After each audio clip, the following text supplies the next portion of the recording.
Scott Armstrong, welcome to the Rethink podcast. Well, thank you for having me. It's nice to be here. How are you today? Most of us know you as a journalist, as a speaker, but today you are here as the founder of Mental. And before we begin, I just want to know what is the connection, has changed in these 2 years. Probably is related to the pandemic, but we'll know for sure just in a minute. Yeah. Well, I launched Mental basically because I wanted to tackle the stigma of mental health head on. And I got a number of whys. In my last job, I'd begun to lean into the human side of business, whether that be ESG, whether that be equality, diversity, and inclusion, and then mental health and resilience. But I got some very personal whys as to why I launched the project. I watched my father die from a mental health breakdown 3.5 years ago. And he was a very strong and a very resilient man. He was a typical British 1970s hard man. His motto in life was Invictus Manio, which means I remain undefeated. And he did remain undefeated until 68. And then mental health came calling, and it literally took him from us in about 3 months' time. He took 3 months. So that kind of opened my eyes up to what was going on inside myself, my own questions around mental health, my own relationship with mental health. And it also showed me that it doesn't really matter how successful you are, or even indeed how happy you think you are at any given point. If you're faced with mental health issues, none of that's a shield. None of that makes you immune from the impact of that. So that kind of woke me up. And then I look around the world and I look what's happening, and I've got young children. I've got a daughter who's 6 years old. I've got a boy who's 15. I got a son who's 21 and just trying to find his first job. Second biggest killer of young man aged between 19 and 24, suicide. So lots of personal reasons as to why. And I don't know, it's like, I just think, when my father passed, it really woke up something in me. And when you see it, you can't stop seeing it. And once you're kind of aware of it, it's there. You can't unsee it. And so it's been building for a while. I'd wanted to embrace the kind of the human side. I'm hitting 50 this year. So it was just time to do something to kind of give back, rather than in journalism, we tend to report on the misery and get clicks from the misery, shall we say. And I'd wanted very much in the last job to help, particularly because I took over my previous title during the middle of the pandemic when lots of businesses were struggling, and we were a business title. So I really wanted to try and sort of give back and lift up and, help startups flourish, help businesses, have that argument about ESG or equality and diversity. So, yeah, I suppose there's just that, woke up one day and wanted to add some more value to the world. So that's perhaps where it comes from. A very long answer to a very quick question. It's very personal. It is not easy to be short when you have so many arguments to touch and points to develop. And people have to know that we are recording this episode in October, and on October 10, it was the World Mental Health Day. And it was an opportunity to raise awareness and mobilize efforts leading to a better treatment. And this is what you are doing through your project. But in order to act, we need a better understanding, right, of the cause of the mental illness. And research has shown that economic inequality could be a significant contributor to mental illness. And we have to discuss more about this issue because the pandemic had accentuated these greater disparities in wealth and income, and these are very much associated with increased status of anxiety and stress. And we also have to discuss about the poverty that hurts children development and can contribute to social and emotional and cognitive impairment. So my question is I know it's very vast, it's very complex, and would be that we have to look at how can a society be designed for mental well-being. Well, that is a huge question. I think we have to keep recording for a week to try and answer that one. I mean, look, you're absolutely right. I mean, my position is that we need to start asking the questions, and we need to start having the conversations and having open conversations. It's interesting because we're obviously based, or I'm certainly based in the UAE, which is it's kind of like a different conversation here, because you look outside of the region, you look outside of the UAE, often the private sector innovates and the private sector leads the way and the public sector follows. Here, the UAE is kind of forging ahead in all sorts of wellness sort of metrics and wellness initiatives. It's recently launched a national helpline for mental health based out of Abu Dhabi. At the beginning of the year, it became one of the first nations on the planet to kind of abandon the 5-day week for a 4.5-day working week. And they've already been to Davos reporting some of the initial findings, which is decreased absenteeism, decreased presenteeism, which is more expensive than absenteeism to businesses. This is something that CEOs and C-suites don't sometimes get. Increase in productivity and an increase in kind of staff staying, shall we say, that attrition, staff attrition, a decrease in staff attrition.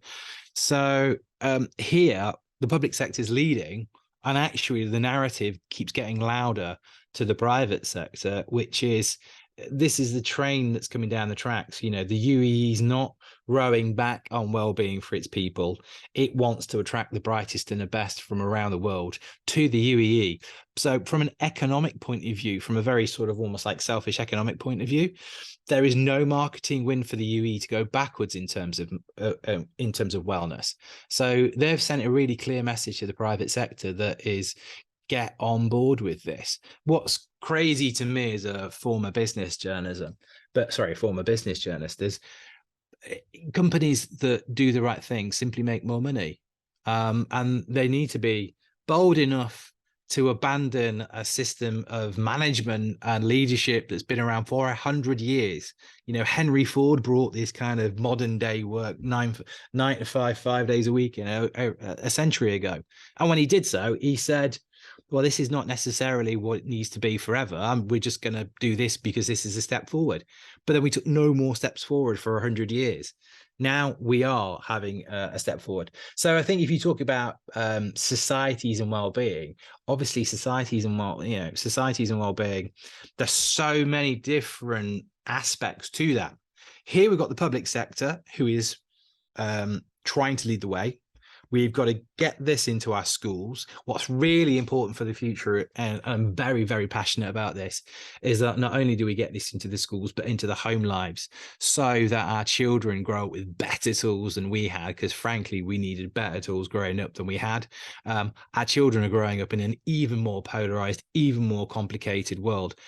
Where often the bedroom is the most dangerous place for them as opposed to the safest place. In my generation, there's a huge decrease in outdoor activity versus them being in their bedrooms on their phones.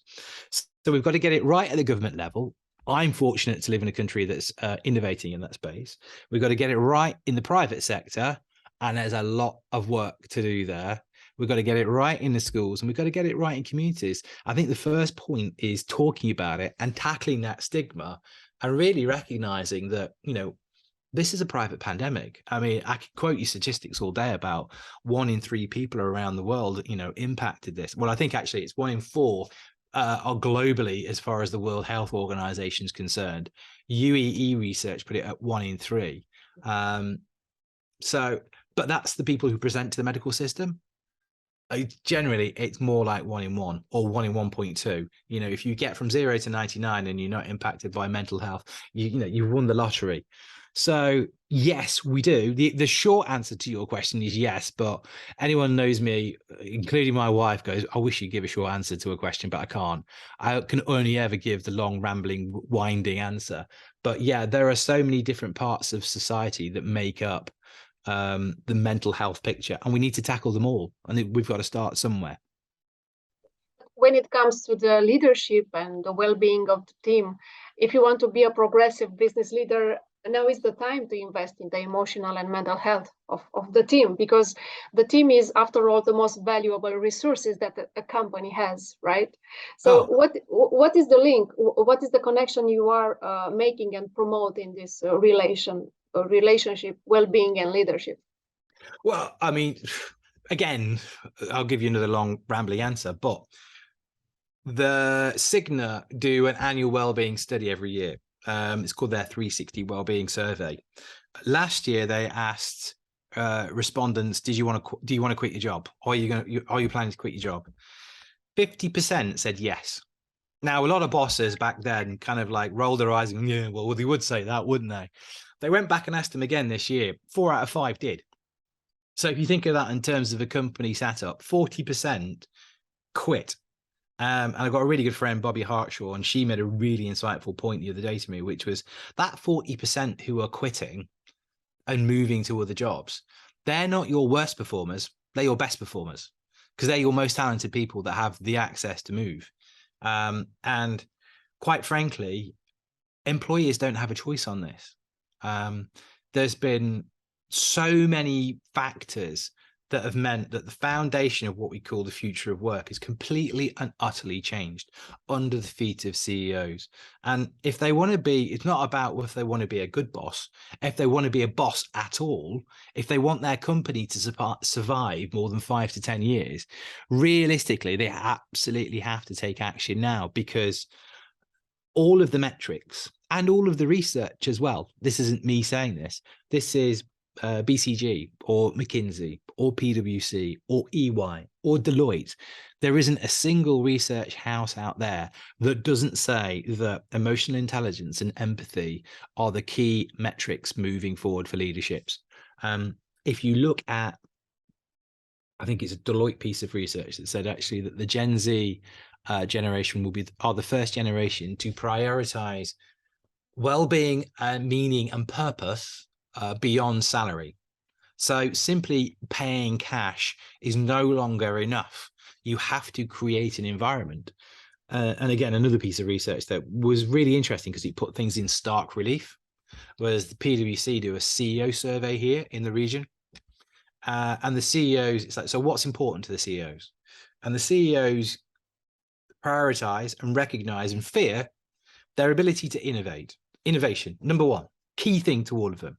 Because if they can't innovate, if they can't identify new markets that will either they can expand into, or new technological developments that can either take advantage of or potentially damage them, they've got no future.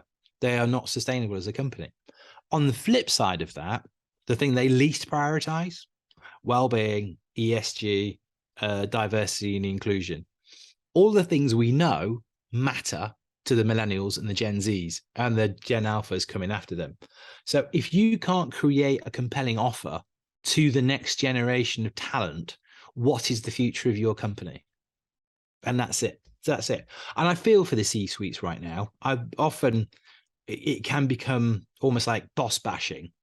And there are some bosses out there that definitely do deserve their flack because they are not good and they are dinosaurs and they need to go. And then there are a huge section of C-suites that just don't know where to get started with this. I mean, if you think right now, CEOs, the definition of a CEO was always chief executive officer. Now it's chief empathy officer or chief emotional officer or chief whatever you like. But it used to just be P&L, master the process, deliver the profit. That was all that was required.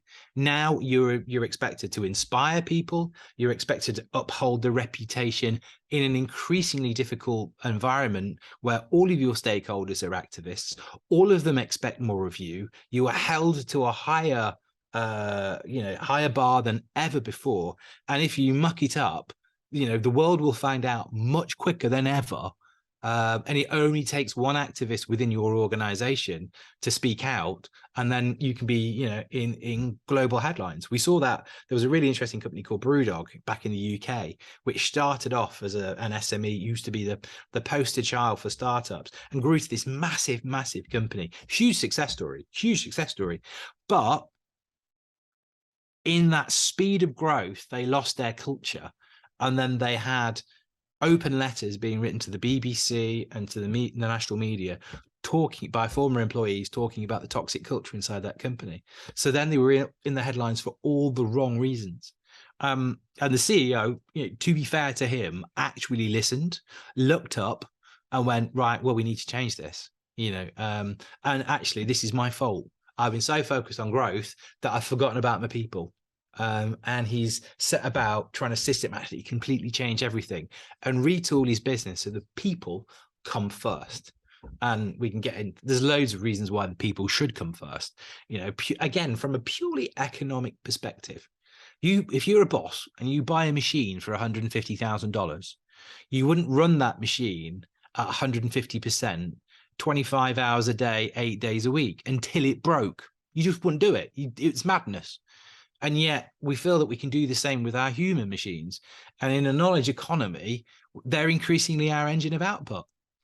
So yeah, so many fundamentals. And the Gen Zs and the millennials have rejected the toxic treadmill that work. They don't want it, you know, and quite rightly so. So we've got a generational change. We've got a technological change because lots of us know that we can now work at home and do, you know, meetings on Zoom or on Teams or whatever platform you want. We know we don't have to sit and be miserable in an office from 9 to 5. And our generation, you know, the Gen Zs are now going, I don't, you know, salary, it's not all that I'm about. So we've really got to, as the private sector, as employees moving forward, it's about survival. But I mean, there's so many benefits if they act now and start retooling their business, because they can future-proof themselves for the next 100 or 200 years, because it doesn't matter what technological change happens. It doesn't matter where or how your business operates. If you've got an amazing culture, talent will always come and work for you. So you've always got a future.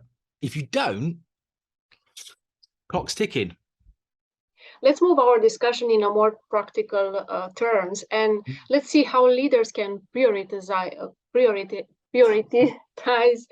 employees' well-being and mental health. Because, of course, one way would be for them to first turn inward, reflect, and understand their own emotions and fears and stress, and then turn outward to help employees and all colleagues with their reaction. What are those solutions, actually? Well, I think you have literally just hit the nail on the head there. And again, I'm going to give you another long answer. Sorry. No, you're absolutely right that CEOs do need to reflect and turn inwards, because there's a lot of insecurity and fear in the C-suite, because they don't quite know how to go about the concept of vulnerable leadership or servant leadership. You know, is quite alien to many organizations, and particularly CEOs, particularly men as well. I have to say, unfortunately, there are too many people that look like me and not enough people that look like you in boardrooms. You know, that needs to be addressed. You know, there needs to be a lot more equality in boardrooms, and diversity, which will be helpful to this conversation moving forward. But yeah, we've got a lot of leaders who are very insecure. I know all the leaders that were ever awful to me, they were terrified, absolutely terrified. And they are living a lie. They're miserable themselves. The only way they can hide is they can hide in hierarchical management structures, where if someone comes to them either with a problem or comes to them with a different opinion to theirs, it has to be shut up and do as you're told, because they're terrified of it by seeming weak. Whereas the stronger answer is to go, oh, that's interesting, or, oh, I actually don't know, let's find the answer together.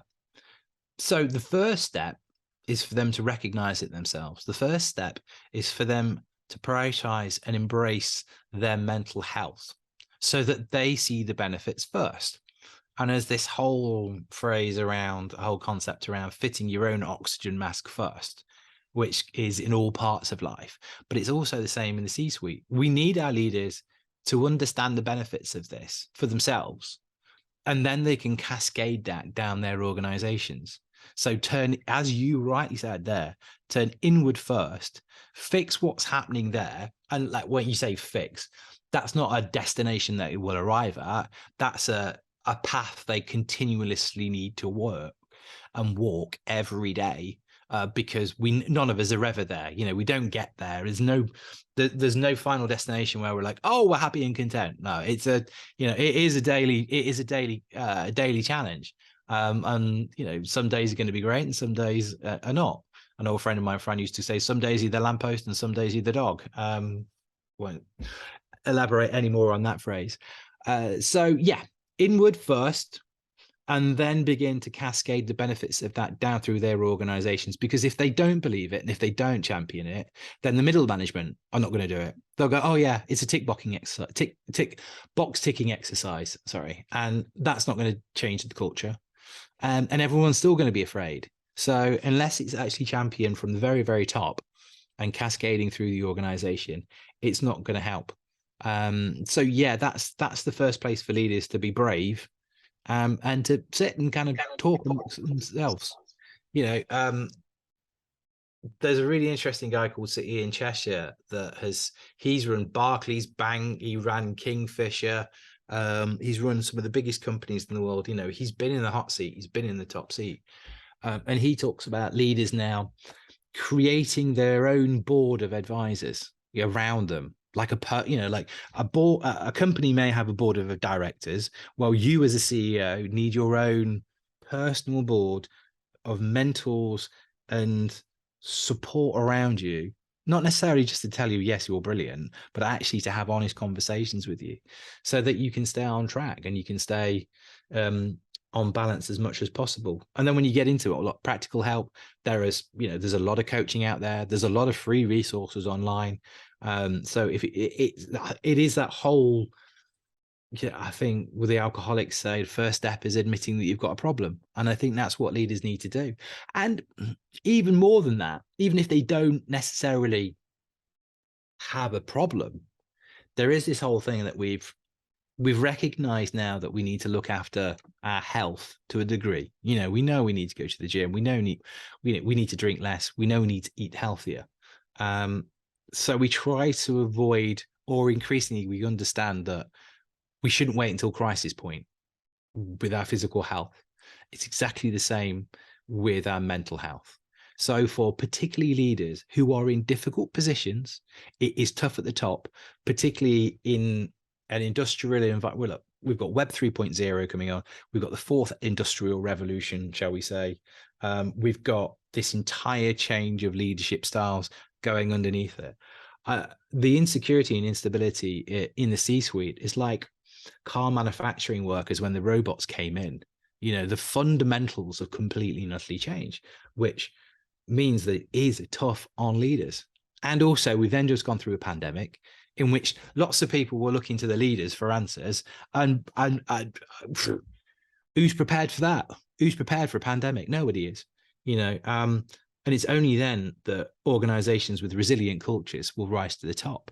And it's only then leaders who have developed resilient cultures within themselves. And that's not how hard I am, but actually how much I can, the support structure I've put around me so I can actually deal with all of this, because people are looking to me for answers. I've never been more responsible for people's futures. And then I've never been more responsible to the future of the company, because now we're trying to make back the money that we lost in 2020 and 2021. And the first response to most companies is to work people 3 times as harder in 2022 to try and get all that profit back. Unfortunately, you might make money this year, but again, the Cigna research found out that in the UAE, 98% of people had at least one symptom of burnout. 98%. And that number from last year, the 50% that were quitting their jobs, has gone up 55% this year. And the UAE is also leading the way in terms of employees willing to quit their job or they're reprioritizing. So they will retire earlier, even if it means they have less money to live on. They will quit their job and go to a salary that's actually less than what they're on if there's a better work-life balance. So, all the signs are there that your leader needs to look inwards first. And it starts there. And it starts by having a conversation. We need lots more leaders to actually turn around and go, yeah, I'm struggling. I'm struggling. And let's all find the answers together, because vulnerable leadership, servant leadership, actually pays off a lot better than lead by fear. We need to take it almost like a leaf out of sports. In football, for example, it's the players on the field of play that score the goals. And the manager's job is to get them in shape and give them the tactics and the tools to win. He can't kick the ball. He can't micromanage success. He has to trust his team to perform on the day. And there's very little he can do if they're not. So he has to build that culture of confidence, that culture of belief. He needs to train, he needs to develop their skills. So he needs to be the servant. And then if they do that, they win leagues, they win titles. If they don't, I've never seen a team that's led by fear win. Is it wrong to say that health practices and policies were meant to be handled by the human resources department and before the pandemic? And what you are proposing now is to reset this approach and for the CEOs to be more hands-on to the health practices, to the health policies. And do you have some examples of companies that made this reset? Well, I mean, look, I've got plenty of examples of companies that didn't, and there's more and more. But you can see, companies, even the likes of Google, and who was it? I'm trying to remember. Google have tried to put in some good practices, but they haven't by any means got that all right. Whereas we've got people like JP Morgan, the huge bank, the financial bank, who went, everybody back in the office now, no flexibility, you've got to be in the office. And literally 50% of people didn't turn up. And so what are you then going to do as an employer? You're going to lose 50% of your talent. That's a really interesting thing that you're going to do overnight.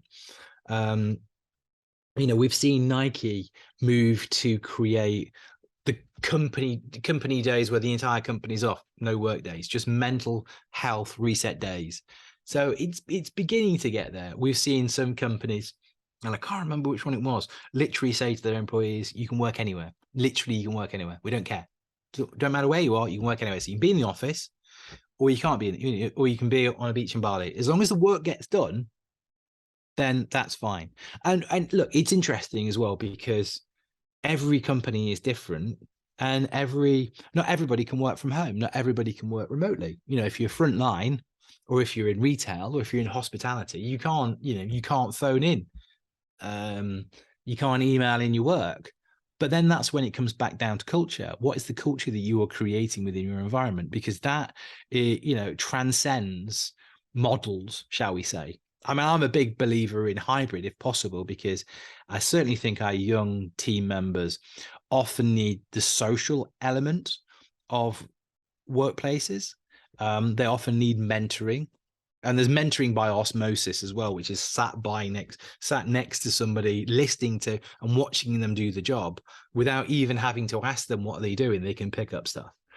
At the same time, we've got open plan offices. All the science we see about open plan offices, terrible for productivity, terrible for mental health. Don't know why we're still doing them. We do know why you're still doing them. They're cheaper for organizations to create. Why do I need to stick offices and walls and all that sort of thing? Companies that are doing it right, there is an interesting one. Visa here in Dubai created their new headquarters. And I think now, I might be getting the figures wrong, but I think they got like 50,000 employees around the region. And they're almost operated on a model of a third. So their headquarters is only a space for because they're built in flexible working into their entire business model, which then they've created their culture and expressed it through a physical construction where they've given themselves no choice. They can't say to their entire team, no more flexibility. I mean, they're smart enough to know that that's actually not the future anyway, but they have physically designed themselves an environment which embraces the future of work rather than keeps the option open to have everybody back into the, to the production line, so to speak. Again, another long and rambling answer to your question.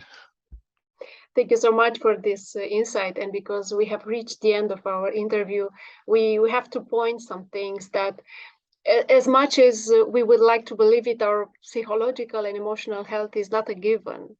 You started with this, and many of us will experience mental health issues at some point in our lifetime, actually. Mm-hmm. Yeah. And you and your project are giving us a different perspective on things, that our fragility is not a weakness, but a way to deepen our connection with each other.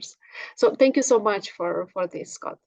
Oh, you're very welcome. Thank you for listening to me ramble on and give you long, winding answers to very good questions.